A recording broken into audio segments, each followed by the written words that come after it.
Does the Office of Management and Budget comply with the executive order on promoting access to voting?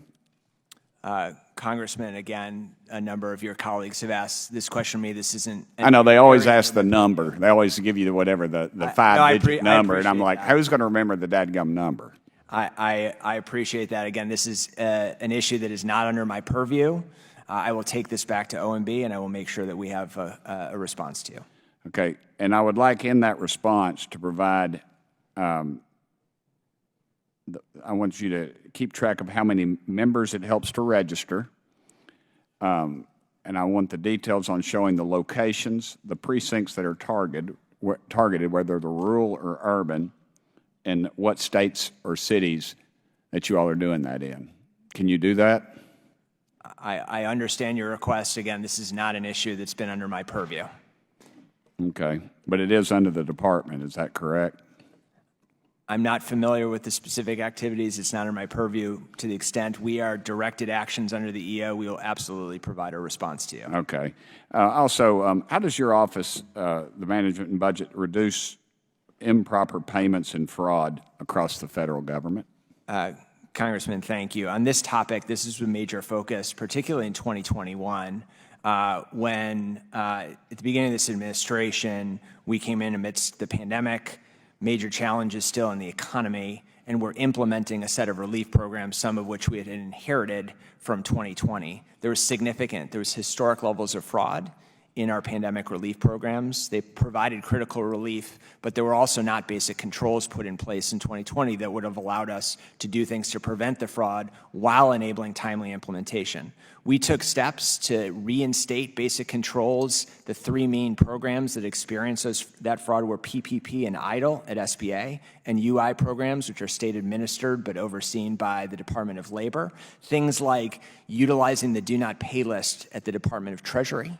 Things like making sure that businesses have their tax transcripts so that we know that they are, in fact, real businesses. The President's also put forward in 2023 a comprehensive anti-fraud proposal that would both provide the resources for inspectors general and the Department of Justice to go after the guys who took advantage of these programs, and also implement additional steps to prevent fraud going forward.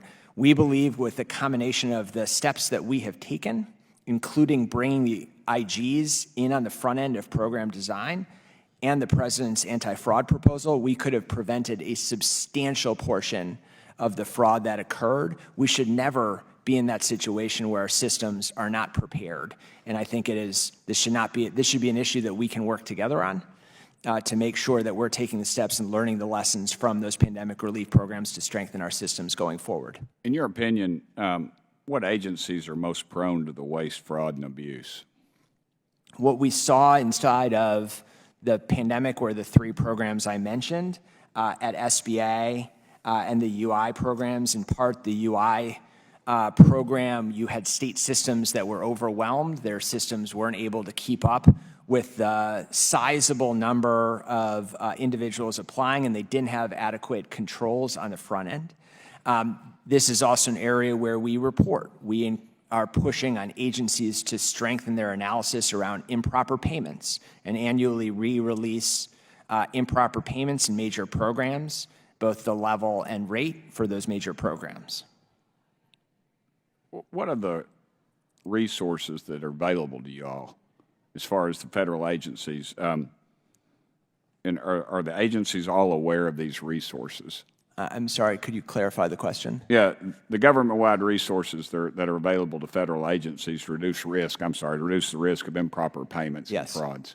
Yes, so one of the key resources that we've been working to build up is the do not pay list at the Treasury Department. That has meant us putting more data into it. So for example, we have made the full Death Master file available in the do not pay list. This was a story that was in 2020 where certain checks were going out to individuals that were deceased because we didn't have updated data in the programs that could identify who had recently passed away.